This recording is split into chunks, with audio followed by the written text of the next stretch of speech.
बरं 30 जून हा कोणता मुहूर्त आहे? कोणतं पंचांग पाहिलं आमच्या मुख्यमंत्र्यांनी? आणि जून मध्ये जर कर्जमाफी होणार असेल तर मग आत्तापासून शेतकऱ्यांनी कर्जाचे हप्ते फेडले नाहीत तर त्याच्या सकट ते त्यांनी माफ केलं पाहिजे, त्याच्याबद्दल त्यांनी बोललं पाहिजे. हा एक विषय होता मतचोरी संदर्भात.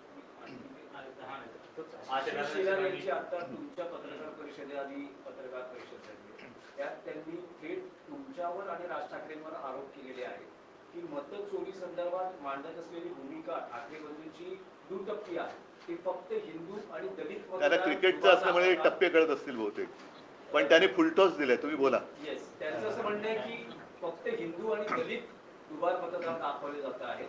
मुस्लिम मतदार जे दुबार आहेत तिबार आहेत त्याबद्दल ठाकरे बंधू का बोलत नाही. आणि दुसरं त्यांचं असं म्हणणं आहे की लोकसभा निवडणुकीच्या प्रक्रियेत सुद्धा तुम्ही याच मतांवर निवडून आलेला आहात, विधानसभेत सुद्धा त्याच मतांवर निवडून आलेला आहात आणि हा सगळा गोंधळ लोकसभेपासून झालेला. मला आशिष शेलार, मी खरं त्यांच्यावरती कधी बोलत नाही, पण आज मी त्यांचं जाहीर अभिनंदन करतोय कारण त्यांनी नकळत देवेंद्र फडणवीसांना पप्पू ठरवलेलं आहे.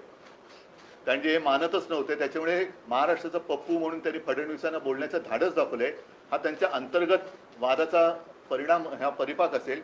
कारण आशिष शेलारनी पत्रकार परिषद घेतली ती सुद्धा अशा मुहूर्तावरती घेतली की काल कदाचित रात्री उशिरा किंवा आज सकाळी आपल्या राज्याचे मुख्यमंत्री बिहारमध्ये घसा कोरडा करून येणार होते. ते घसा कोरडा करून आल्यानंतर आता त्यांनी हे अमृत पाजलं की काय आरोपाचं किंवा माहितीचं हे काय कळत नाही. पण याचा अर्थ सरळ आहे की आशिष शेलारनी सुद्धा हे सिद्ध केलेलं आहे की मतदार यादीमध्ये गोंधळ आहे. आणि आम्ही जेव्हा निवडणूक आयोगाकडे मागणी करतो तेव्हा आमचं एक वाक्य असं दाखवा की तुम्ही या मतांमध्येच सुधारणा करा. आम्ही पूर्ण मतदार यादीमध्ये सुधारणा मागतो आहोत त्याच्यामध्ये. आणि दुसरी गोष्ट काय की कदाचित त्यांची उठबस तिथे असल्यामुळे त्यांना ती नावं मिळाली असतील. आमची उठबस तिकडे कमी आहे म्हणून आम्हाला ही नावं मिळाली असतील.